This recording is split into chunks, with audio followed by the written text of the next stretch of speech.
Hi అండి, నేనండి మీ వెంకటరత్నాన్ని. అందరూ ఎలా ఉన్నారో బాగున్నారా? మా నాయనమ్మ చనిపోయిందని చెప్పే కదండి. నాయనమ్మ చనిపోగానే 15 రోజులకి దినం అది చేస్తారు కదా.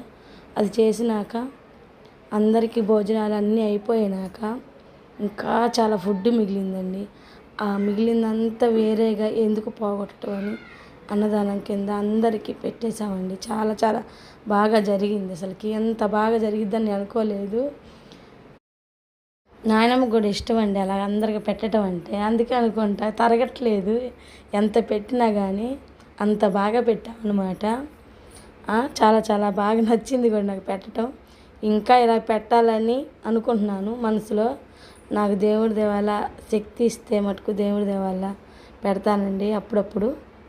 మా చిన్న తమ్ముడు, నేను, మా చెల్లి, ఇద్దరు మరదళ్ళు, ఇంకొక మరదలు కూడా ఇంటికాడ ఉందండి. ఆ అమ్మాయి రాలేకపోయింది. ఇంకో తమ్ముడు కూడా ఉన్నాడు. మా పెద్ద తమ్ముడు, నేను, మా ఇద్దరు మరదళ్ళు, మా అక్క, మా చెల్లెలు, మా బావగారు, మా పెదనాన్న, మేము అందరం వచ్చాము. చికెన్ కర్రీ మిగిలింది. చాలా చాలా ఎక్కువగా అన్న చికెను, కలియా, గోంగూర, పెరుగు చట్నీ అంతా మిగిలిందండి. ఎందుకు అలా వృధాగా పోగొట్టడం? ఇలా పెడితే నలుగురు కడుపు నింపిన ఆమెకి ఇష్టం అనుకుంటే ఇలా పెట్టడం కూడా అందరికీ పెట్టమనే ఇట్ట పంపించినట్టుంది. థ్యాంక్స్ అండి.